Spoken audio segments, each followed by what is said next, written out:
Really glad that you have a tree behind you, Anna and Ilias, because my picture was a tree. My one slide. But if you're able to see the link to their PowerPoint, it's actually a picture of a North American sycamore tree, and there's a story behind that tree. As we are in a time of hope and resiliency, and we're trying to figure out, how to navigate this, I really wanted to talk about that tree because I drove by that tree every day on my way to work for 3 years. I worked as the special education director for the Gravette School District in Northwest Arkansas. And the first few, days that I drove by the tree, I thought, boy, that tree's really broken up. It's all damaged. The branches are hanging around. They should cut that down and let a new one grow. And over time, I started to really appreciate it. And I don't know if you know much about North American sycamore trees, but they get really big like the oak trees do. And this tree is probably 20 to 25 feet tall. And the branches of the North American sycamore tree are very twisted. They don't grow, these nice straight, limbs with, the little limbs that come off of them. They're all twisted and gnarly looking. And the bark is white after they shed their leaves in the fall. And so they almost look a little haunted. They almost look like dead trees because they're white. But they are beautiful to me, absolutely gorgeous. And the one thing that I really began to appreciate about this tree is no matter how many storms it has weathered, no matter how crooked and gnarly it looked, no matter how wretchedly beautiful it was, it grew. It stood. Broken and twisted and ugly, it was gorgeous. And I really started to look at the tree more as a symbol of resiliency for me. That no matter, it was in the middle of an intersection where two intersections of highways crossed, and it was in the island of that. So it's surrounded by busy trucks and cars and, speeding by, and nobody's paying it any attention except me driving by on my way to work, of course. Growing in an unnatural place, just broken. And I just keep looking at it going, and that it just refuses to not thrive, no matter what has happened to it. And it just became a symbol of hope for me. So before I left Arkansas and moved to Texas this past summer in the pandemic, I took a picture of that tree as my constant reminder, my anchor into the idea that no matter what's going on around me or how much damage I suffer, what storms I weather, or how, crooked I might be or not in line with what other people think, I'm still okay and I can still thrive and grow because that tree did. And I think as we're talking about hope and resiliency, I think it's important that we do have a visual for that. I think it's important that we do find that anchor. It's really interesting to me because I'm listening to all of your human values that you offered to your community to cultivate or keep hope alive in the beginning part of this discussion that Anna and Ilias started.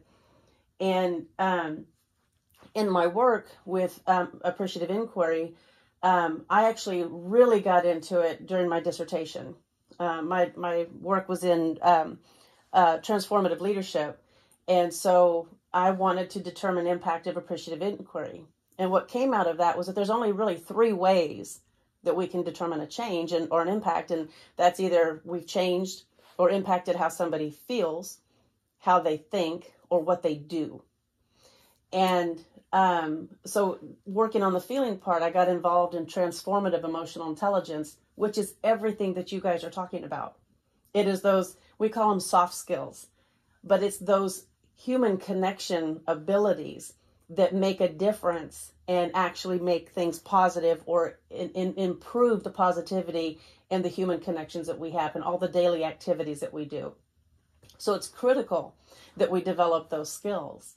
And it is important, just as you guys have talked about, as we reach out to those around us and we are, flowing in all of this uncertainty and chaos of the pandemic, and we're losing that social connection with our fellow human beings because we can't be close to each other, and we wear a mask. So we're blocking those things that help us stay connected.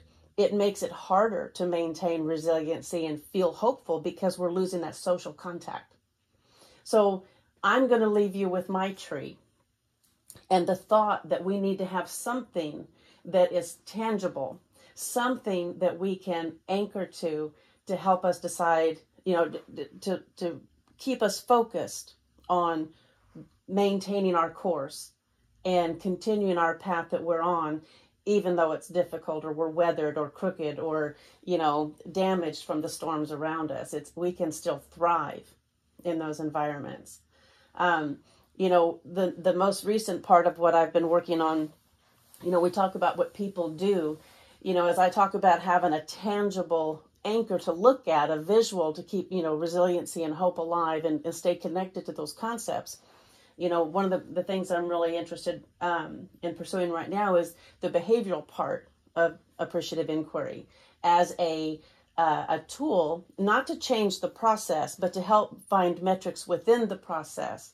And it really goes into human behavior. Anything that we do for an organization, anything that we do for a group of people, or anything that we do for an individual is based on what the individual people do. And so having, pinpoints that are, target measures for behavior and how that will change will actually lead us to the organizational change that we're looking for.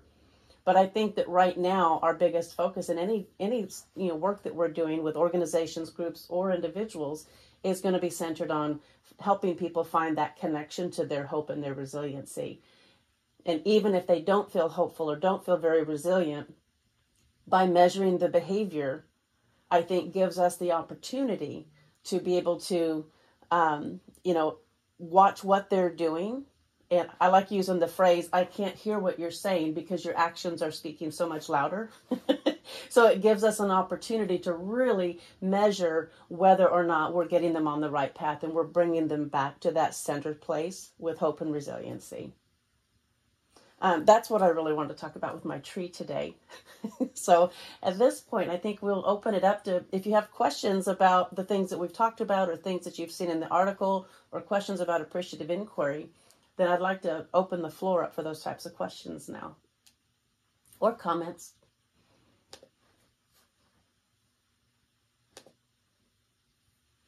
You'll have to unmute. Okay. Nerdy, I see that you've unmuted. Okay, and Sandy also.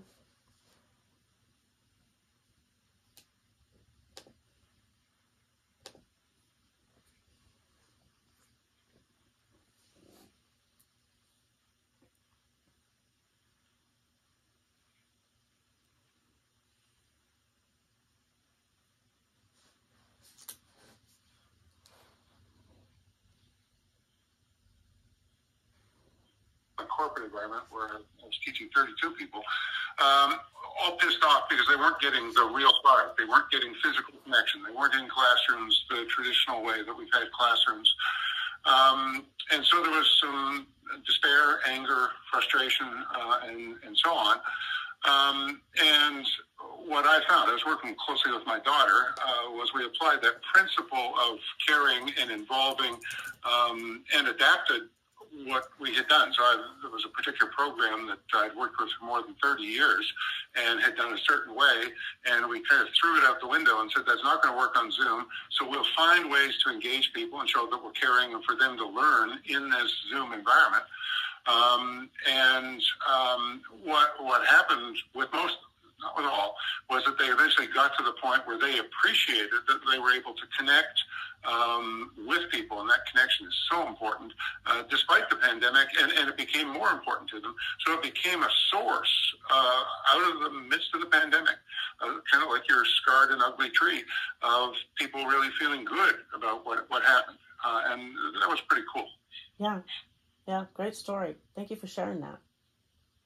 Yeah, I think one of the key things for me throughout this is taking an appreciative approach to what has been, a very probably unpositive experience for a lot of people. I think for me and for folks that I've spoken to and helped and talked about some of the issues they're going through, is taking that positive approach. What are you doing well in your life? What are you doing that's, makes your day positive instead of dwelling on, if you spend more than half an hour in front of a TV listening to the news, you go, oh my God, what's that positive approach? And I think for me, and I've just recently finished my doctorate, and my dissertation was around using appreciative inquiry and other things to build models for change, by really emphasizing the good, the positive, and what you can do to empower folks to make them look at it from a positive perspective. Mm-hmm. So having that positive approach throughout the past year, I think has certainly, from my own personal perspective, really made it a lot easier, if that's the right word. Mm-hmm. And for many of the other people, I'm like, if they can maintain that positivity, and there are times when that's hard to do, but maintaining that positivity, I think, you will automatically be moved to main session after 60 seconds. If you want to join main session immediately, please press pound. I'm learning in an environment that doesn't work for me. This is wrong. That's wrong. Other things are wrong. I think taking an appreciative approach has really been a positive way to get through what we're dealing with. That's great. I do appreciate that. We're about to go to the other room. That 0577 on the screen, that's my cell number. If you guys want to screenshot that, or Kim at motivatingexcellence.com if you want to continue the conversation at another time. But I think that's beautiful. With kids, I've done a flip it and reframe it activity with elementary level children to help them look at a negative situation that they're dealing with. You are now in the main session. Good. Thank you. Good. Take everybody, again, the magic of Zoom, as you know, is that it sort of pushes everybody back into the plenary. So some people are finishing sentences, I bet, and are coming. Yeah. We have everybody back. Jessica, I can't. Yes, we do. Everybody is back. Jeannie and Joan, are you back? We're back. Just making sure. There we are. There we are. So amazing. So, Jeannie and Joan, we're going to turn it back to you, yes, to talk about next steps here in our conversation. Well, we were thinking, we originally had a half hour and 15 minutes. We've done 25 minutes, and now we thought we'd do a little 10-minute rearrange, and then come back and debrief. We won't have a lot of time. What time is it? So, Jessica, if you could set up just random breakout rooms. Random. This is random. You're just going to be randomized. So all people will be randomized. Everybody's going to be randomized for 10 minutes. And just, we had a prompting question for this second round. And just to think, what struck you in round one? Like, what kind of little thread did you take away from that conversation with the authors? It's now going to make you think about the ways in which you practice appreciative inquiry in the world, or think about hope, or write, or any of the things. So, Jessica, are you set up just to send us right back out again? Yep. Okay. And Jeannie and Joan, I just want to make sure in terms of flow and your hope, talking about hope. I just want to check in on a hope. After this, are we going to close in plenary? We're going to bring everybody back for... And do it probably 5 minutes. Okay. We're going 10 minutes now and 5 minutes in plenary. Okay, so 10 minutes in breakout. Just want to make sure we'll bring everybody together. I know if folks have to go, people will take care of what they need to go, but no, we will close in plenary. That's what I just wanted to make sure. Yeah, we will. Thanks, Lindsay. I'll put in the chat that question of what sparked you in round one, what new ideas did you gain, just if that's a hope round. So, you are now in a breakout session.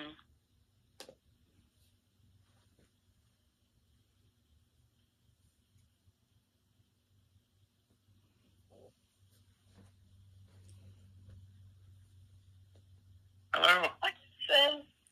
Hi, Deborah. Wendy? Hello? You go by Kim or Kimberly? Kim. Kim? Yes, and the 0577 is my cell number that I called in with because I can't get both the video and sound in the same device. You gotta love technology when it works. I'm doing 1 quick minute. I will return, I promise. Okay. So what did you guys... I have a Pardon me? Go ahead. No, because I have a board meeting every Monday or every Friday afternoon, and we always have somebody that's doing exactly what you do, because technology is great when it works. I've had 4 Zoom meetings already this morning, and I've never had the problem of being able to connect my audio. So I'm not sure what the problem is on this device. So I'm not sure what the difference is today, but I didn't want to disconnect and try to reconnect. So I just did the workaround. So what did people take from what struck you in the round 1 conversation? Jason and I were in the same room. So. Yeah. I really appreciated the input that that's because with the other authors, we kind of posed some questions at the beginning, and we had the opportunity to do some planning ahead of time, so we kind of had a flow. But I was really excited with the participants' questions and their input. I think that we had better participation than I expected. And they were willing to contribute to the discussion and ask questions. So I thought that was very enriching for me. And it was great to hear their stories of what they're doing to help, their community and help people stay connected and feel resilient and hopeful in this time.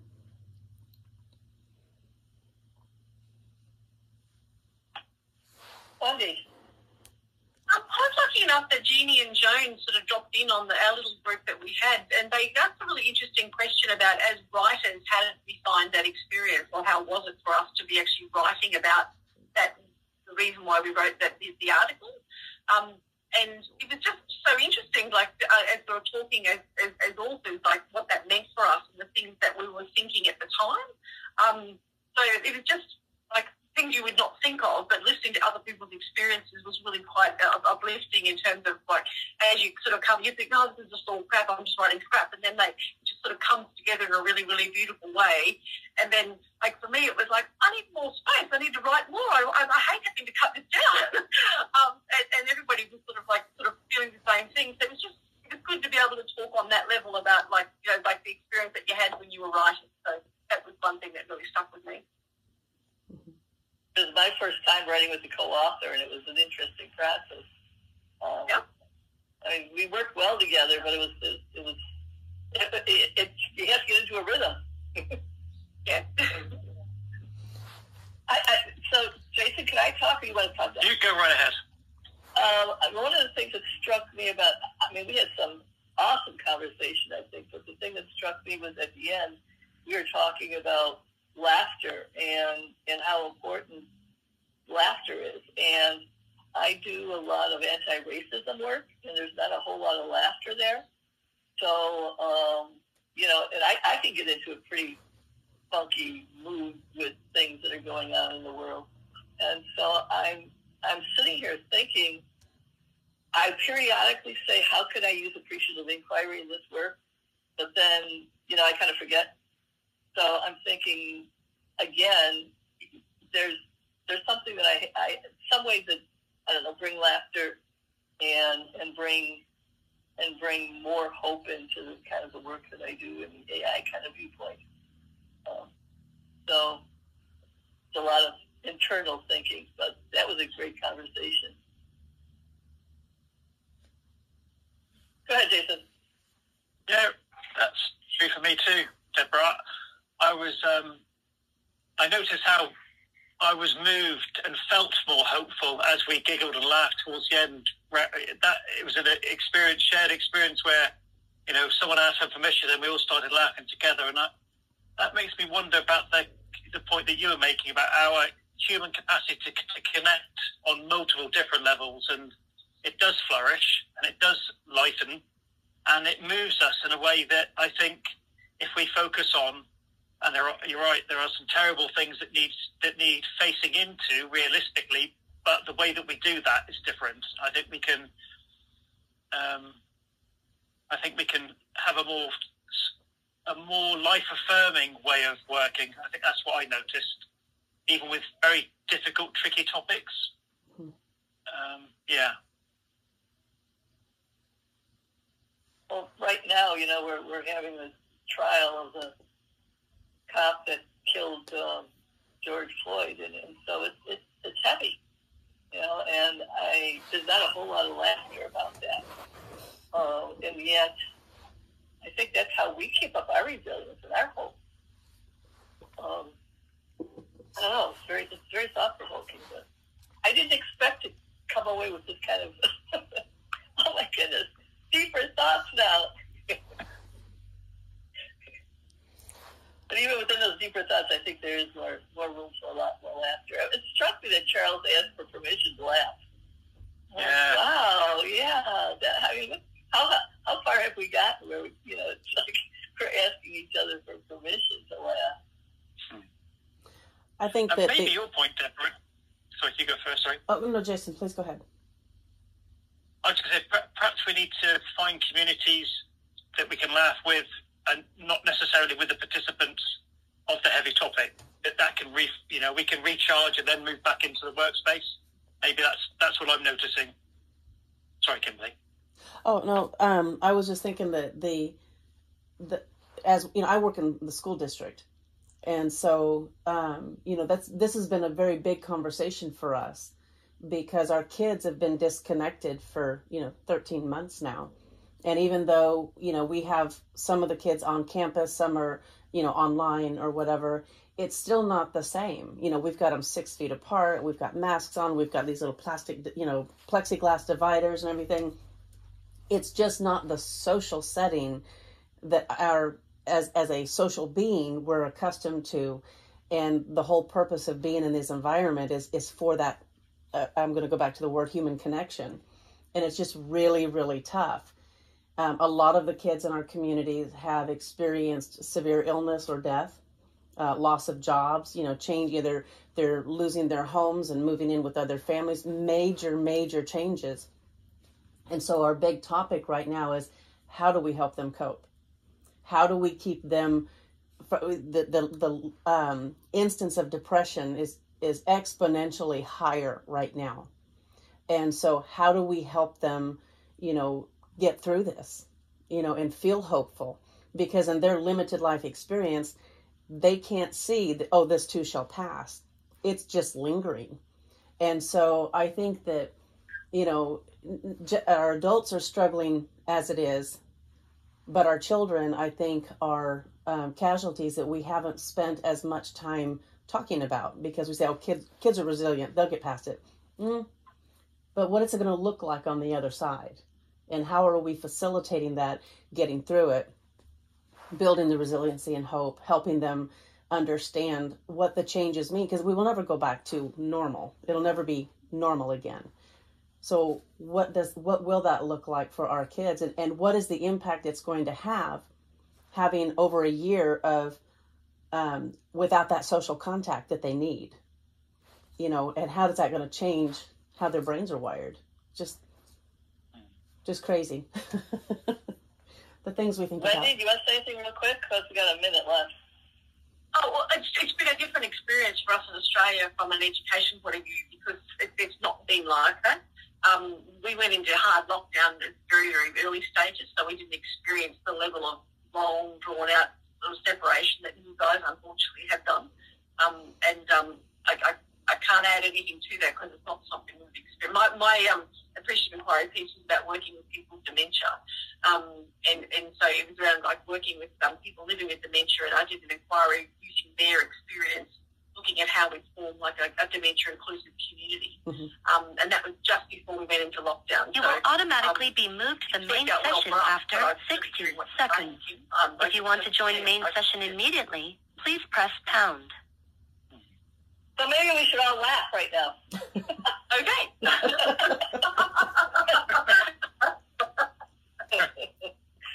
That's At awesome. least we can leave happier, right? Sure. Well, before they buzz us out. Okay, be back in the big room. Bye-bye. See ya. Bye.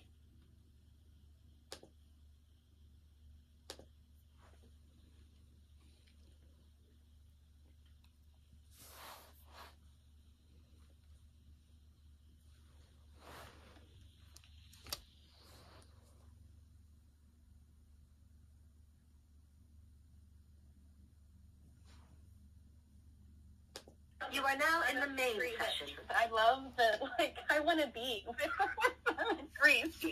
Yes. Do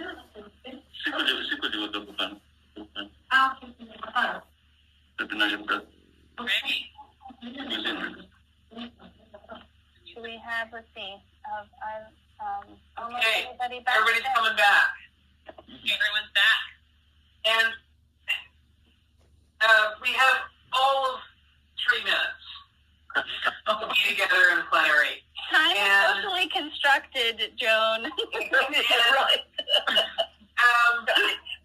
I just wanted to throw out the opportunity for a few people, if you wanted to kind of unmute. And Lindsay and I need like a minute at the end to wrap up. Just unmute and say anything you want to say to this amazing group of authors. I'm going to start.